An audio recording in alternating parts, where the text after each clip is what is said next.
Just a couple more ideas about closing after last night's rant about bullying and bad behavior when it comes to closing and asking for deals. The first thing is, when you close the deal, that is not when your prospective client makes the decision to buy. It's when they finalize that decision, and it's the culmination of all the things that you did leading up to it. But it's not like you showed up with a contract and that's the minute that they decided to buy from you. It doesn't work that way. The decision to buy from you happens much earlier in the process. And if you think that the decision to buy happens when you ask for a verbal commitment, it doesn't happen there either. If the person says yes, they already have a preference for you. They've already decided that you're somebody that they want to work with.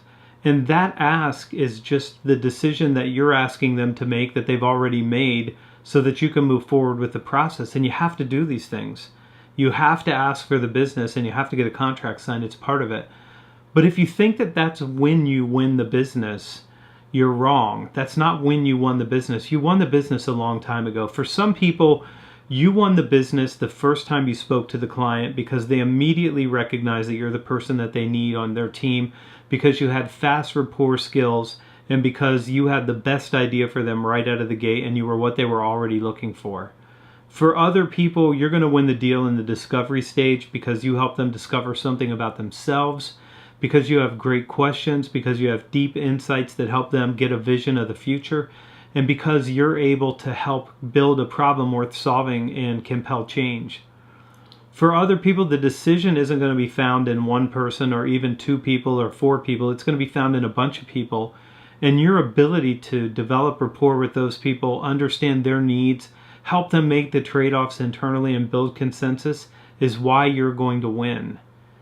Some of you are going to win throughout the whole process because you act like a trusted advisor. You've got really good ideas, you know how to control the process, and you can literally help somebody figure out how to move from their current state to the better future state that they want. And they're going to look at you and they're going to say, this is the person that I want on my team. But it doesn't happen at the end. So all these ideas about closing, and I just wrote a closing book about commitment gaining, and it's all the commitments along this process. All this talk about closing, like the final close is a big deal, overstates the case dramatically. The final close isn't a big deal. That's easy. That's the culmination of all the work that you did up to that point, and probably a win that you already have when you ask. And if that's not true for you, if it's difficult to ask and you don't think that you're going to get a yes, then it's because you didn't do the work that you needed to along that process. You didn't create a preference. You didn't create enough value. You didn't differentiate your offering from what somebody else could do. You weren't able to justify the delta between your higher price and your competitors. That's how you lost the deal, and that didn't happen at the end when you made the ask either. So that's how you have to think about closing. You win long before you get to the close, so don't make a big deal out of it when you get to the final stretch. Just ask people with natural language, can I go ahead and get started working with you? Or can I get you a contract and can we codify this so we can get moving? Say whatever makes sense to you, but just talk to people like they're regular people and do good work. I'll see you back here tomorrow. Hit the like button, hit the share button, do hit the subscribe button. This is Everyday.